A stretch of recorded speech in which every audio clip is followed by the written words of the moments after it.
அடுத்ததாக பத்திரிகையாளர் திரு கோலாகல ஸ்ரீனிவாஸ் நம்முடைய நினைக்கிறார். சார் வணக்கம். இந்த சந்திப்புடைய முக்கியத்துவம் என்ன? இந்த சந்திப்புக்கு பிறகு எதிர்பார்க்கக்கூடிய அவுட்கம் என்னவாக இருக்கும்? அவுட்கம் முதல்ல ரெண்டு நாடுமே எளியும் பூனையுமான நாடுகள் அப்படிங்கிறது மாறிக்கிட்டு இருக்கு அப்படிங்கிறதுக்கான ஃபர்ஸ்ட் இண்டிகேட்டர் இல்ல. இதுக்கு முன்னால பிரிக்ஸ் மாநாடு இங்க நடந்தது, காசான் நகர்ல, ரஷ்யால. அங்கேயும் ஜி ஜின்பிங்க மீட் பண்ணாங்க. அந்த மீட் பண்றதுக்கு 2 நாளைக்கு முன்னாடி தான் பிரைம் மினிஸ்டர் மோடி ஜின்பிங்க மீட் பண்றதுக்கு 2 நாளைக்கு முன்னாடி தான் இந்த கால்வான் பள்ளத்தாக்கு பகுதியில இருக்கக்கூடிய இருதரப்பு படைகளும் கொஞ்சம் கொஞ்சமா படிப்படியாக விலக்கிக் கொள்வது அப்படிங்கிற ஒப்பந்தமே கையெழுத்தாயிற்று. அது ரொம்ப ஒரு முக்கியமான முற்போக்கான விஷயமாக கருதப்பட்டது. இப்ப இருக்கிற சூழ்நிலையில என்னன்னா, அமெரிக்கா தொடர்ந்து அதிகமாக வரி விதித்துக் கொண்டு வருகிறது. அது இந்தியா மேல 50% போட்டிருக்காங்க. அதே போல பிரேசில் மேல 50%, சைனா மேல 30% போட்டிருக்காங்க. விரைவிலேயே சீனா மேல 200% வரி விதிப்பெல்லாம் ட்ரம்ப் மிரட்டி இருக்கிறார். இந்த சூழ்நிலையில 2 நாடுகளுமே ரொம்ப நெருக்கமா வந்திருக்கு. இந்த மோடியினுடைய சந்திப்புக்கு முன்னாலேயே பல முக்கியமான அறிவிப்புகளை சீனா வெளியிட்டு இருக்கிறது. அது என்ன அப்படின்னா, இந்தியாவுக்கு இறக்குமதி செய்வதற்கு விதிக்கப்பட்டிருந்த பல்வேறு தடைகளை சீனா நீக்கியது.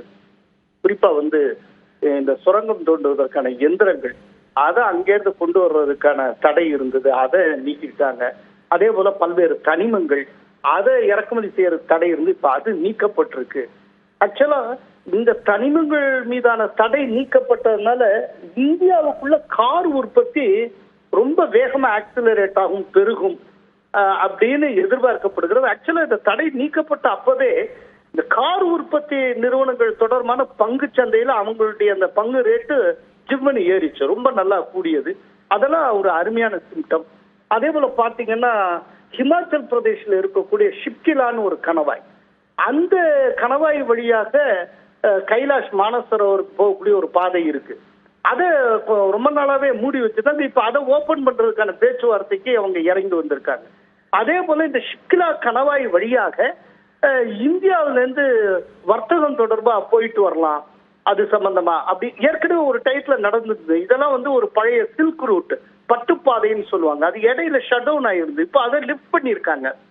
இப்போ வர்த்தகத்துக்கு இமாச்சல் பிரதேஷ்ல இருக்கக்கூடிய இந்த ஷிப்கிலா கணவாய், அதாவது இமாச்சல் பிரதேஷ் பக்கத்துல இருக்கக்கூடிய ஷிப்கிலா கணவாயை ஓபன் பண்றதுக்கு சீனா சம்மதித்திருக்கிறது. இப்படி பல நல்ல விஷயங்கள் நடந்திருக்கிறது. நீங்க எங்கேயோ இருக்கக்கூடிய ஒரு நாட்டோட தொடர்பு வச்சு ஏற்றுமதி இறக்குமதி இந்த மாதிரி டீலிங்ஸ் பண்றதுல ஒரு அண்டை நாட்டோட, மிகப்பெரிய அண்டை நாடு, நாமும் மிகப்பெரிய நாடு, 2 பேருக்கு இருக்கக்கூடிய நட்புங்கிறது ரொம்ப முக்கியமான விஷயம். இந்த நட்புல இது ஒரு மைல்கல். அதாவது உலகின் மிகப்பெரிய மக்கள் தொகை கொண்ட 2 நாடுகள் இன்னைக்கு ரொம்ப நெருக்கமாறுது அப்படிங்கிறது ரொம்ப முக்கியமான ஒரு விஷயம். இது ஏற்கனவே இவர் சொன்ன மாதிரி அமெரிக்காவுக்கு ஒரு கவுண்டர் கொடுக்கறதுக்கான ஒரு எஃபெக்டாகவும் பார்க்கலாம். உங்களுடைய விரிவான கருத்துக்களுக்கு மிக்க நன்றி திரு கோலாகல ஸ்ரீனிவாஸ்.